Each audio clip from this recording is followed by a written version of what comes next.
The simple step of a courageous individual is not to take part in the lie. These are the words of Alexander Solzhenitsyn, the 20th century Russian author most famous for his book The Gulag Archipelago, which documents the decade he spent as a political prisoner under Stalin. As a close observer of one of the most tyrannical regimes in history, Solzhenitsyn firmly believed that in combating tyranny, the individual plays a crucial role. This belief in the power of the individual, not only to combat tyranny, but also to maintain the health of a society, was shared by many other great thinkers of the past few centuries, including Ralph Waldo Emerson, Friedrich Nietzsche, William James, and Carl Jung. These days, such a view is unfashionable. Instead, it is far more common to believe that social change results primarily from collective action, and that an emphasis on the individual is selfish and will do little to improve the conditions of a society. This video will put forth the argument that while collective action, in the sense of cooperation among groups of people to achieve common ends, is obviously an important vehicle for manifesting change, it will be ineffective at bringing freedom to an unfree world if people do not first strive to set themselves right, free their minds of the incessant indoctrination they have been exposed to, and in the process develop into strong, independent, and effectual beings. For as Ralph Waldo Emerson wrote, "The antidote to this abuse of formal government is the influence of private character, the growth of the individual." Looking back at recent history, one will notice a commonality amongst the most brutal dictators of the 20th century, be it Stalin, Hitler, Mao, Castro, or Kim Il-sung. Namely, they all stressed the importance of the collective over the value of the individual. Examining why tyrants such as these, as well as politicians of today, are such proponents of collectivist ideologies will make it clear why one must look to the individual to counter tyranny. Those who desire to rule over others do not espouse collectivist ideologies because they believe it will benefit those whom they rule. Rather, they do so because it provides them with a secure source of power. The immense benefits of collectivism for those who desire power arise from the fact that collective ideologies are amorphous. In other words, given that a collective is merely a group of people, collectivist ideologies can be built around innumerable possible factors, be it race, ethnicity, wealth, religion, or what is most common today, the country in which one resides. As Ludwig von Mises wrote, "There is no uniform collectivist ideology, but many collectivist doctrines. Each of them extols a different collectivist entity and requests all decent people to submit to it. Each sect worships its own idol and is intolerant of all rival idols." There is no denying that as social beings, humans have a natural yearning for community and a desire to attach themselves to some form of a collective. But those who desire to rule over others do not want people to attach themselves to any such collective. Rather, they want people to elevate to the position of superiority a specific collective. Over the past several generations, it is the nation-state which has most commonly been elevated to the position of the supreme collective by those who desire and seek to rule over others.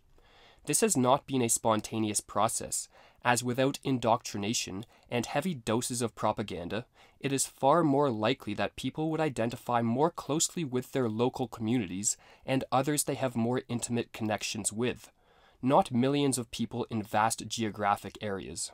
But indoctrinating people to worship the collective of one's nation is extremely valuable for politicians, as they are viewed as the leaders of these collectives, and thus the more people who identify with the nation-state, the more minds those in power have under their control.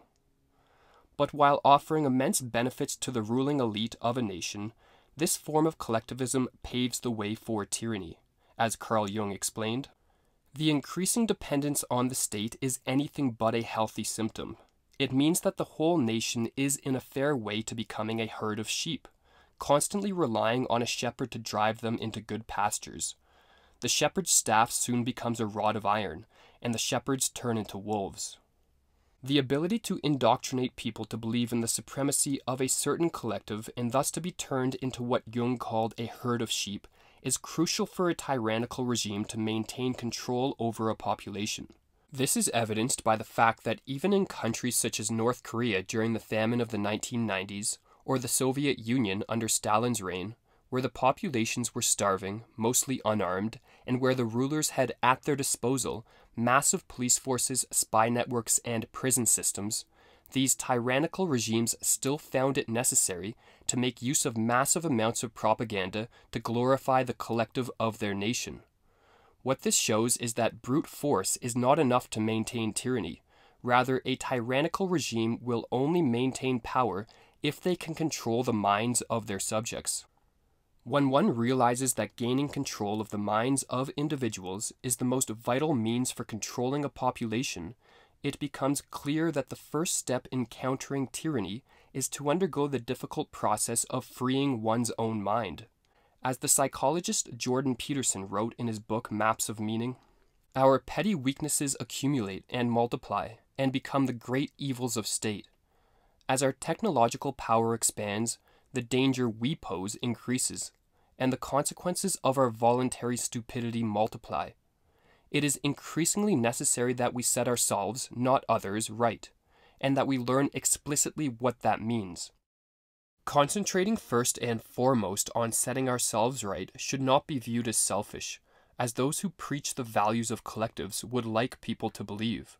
On the contrary, those who set themselves right and free their minds from state indoctrination provide great services to others.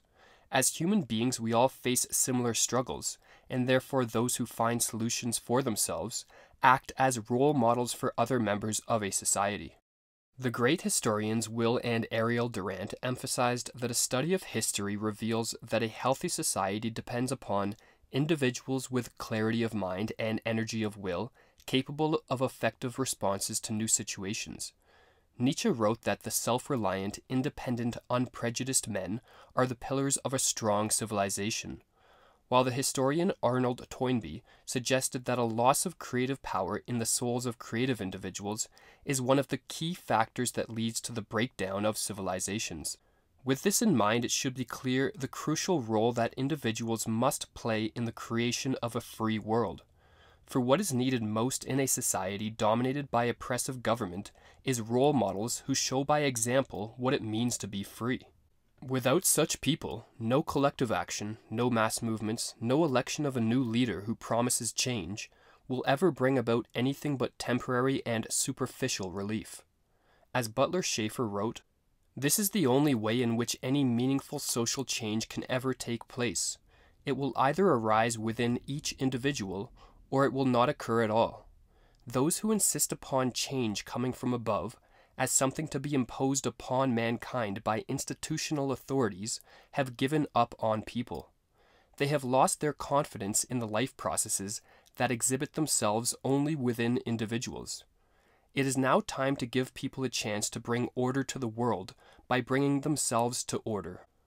While we are taught to believe that the individual is impotent in the presence of the great social problems which confront us today, the truth is the individual is far more powerful than commonly believed.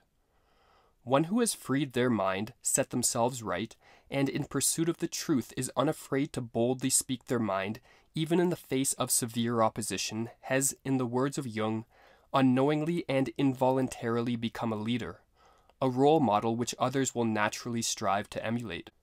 Such an individual will have become one less pawn in an oppressive system, and whether they are aware of it or not, will have assumed a crucial role in the regeneration of society. As Jung correctly observed, "The psychology of the individual is reflected in the psychology of the nation. Only a change in the attitude of the individual can initiate a change in the psychology of the nation. The great problems of humanity were never yet solved by general laws, but only through regeneration of the attitudes of individuals."